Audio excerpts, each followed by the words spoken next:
Hi friends, இன்றைக்கி ஆயுத பூஜை. இன்றைக்கி பார்த்திங்கன்னா எல்லா விரதத்துடைய கடைசி நாள் இன்றைக்கி தான். இன்றைக்கி வந்து வீட்டு வாசலில் வந்து வாழை மரம்லாம் நம்ம கட்டிட்டு அப்புறம் 2 பூசணிக்காய் கட் பண்ணி வெளியில் வச்சாச்சு.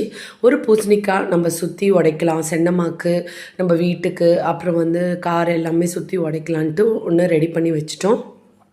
அதுக்கப்புறம் பூஜை ரூமில் பார்த்திங்கன்னா எல்லா ப்ரிப்ரேஷன்ஸும் ஆல்ரெடி நான் நேற்றே முடித்து வச்சுட்டேன்.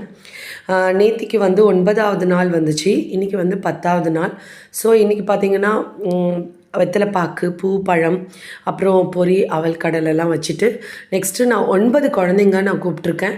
ஸோ அந்த குழந்தைங்களுக்கு ஒரு சின்ன கிஃப்ட்டு, பென்சில், நோட்டு, பேனா, அதுக்கப்புறம் nail polish, clip, mehndi cone இதெல்லாமே வந்து கொடுக்கலாம் அப்படின்னு சொல்லிட்டு எல்லாமே ரெடி பண்ணி வச்சுட்டேன். இன்றைக்கி ரொம்பவே எனக்கு மன நிறைவாக இருந்துச்சுன்னு சொல்லலாம். ஏன்னா இத்தனை நாள் இருந்த விரதத்துக்கு வந்து முழுமையாக பலன் கிடைக்க போகிறது இன்றைக்கி தான். காரணம் என்னென்னா, குழந்தைங்களுக்கு கொடுக்குற உணவு தான் ரொம்ப ரொம்ப முக்கியம்.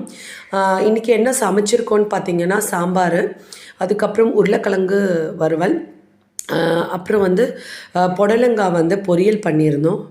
நெக்ஸ்ட் வந்து மல்லாட்டையும் கருப்பு சுண்டலும் வந்து தாளித்து தேங்காய் போட்டு வச்சாச்சு. அப்புறம் பாயசம், நெக்ஸ்ட் வந்து ஒயிட் ரைஸு, அப்புறம் உருளைக்கிழங்கு சப்ஜி குழந்தைங்களுக்கு பிடிச்சது, அதனால் பூரியும் உருளைக்கிழங்கு சப்ஜியும் செஞ்சுருந்தோம். வடை, அப்புறம் வந்து அப்பளம், பூரியும் செஞ்சாச்சு. கொஞ்சம் சூடாக போட்டுகிட்டே இருக்கும்.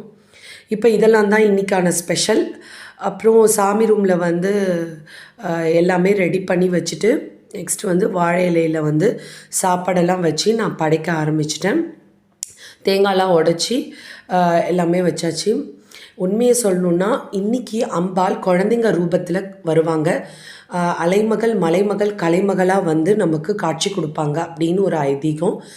அதே மாதிரி பார்த்திங்கன்னா குழந்தைங்களும் வந்தாங்க. அவங்களுடைய பாதங்களை கழுவி நான் மஞ்சள் குங்குமம் வச்சு அவங்க எனக்கு ஆசீர்வாதம் பண்ணதுக்கப்புறம் அவங்கள திருப்தியாக சாப்பிட வச்சு இன்றைய பூஜையை நல்லபடியாக முடிச்சிட்டேன்.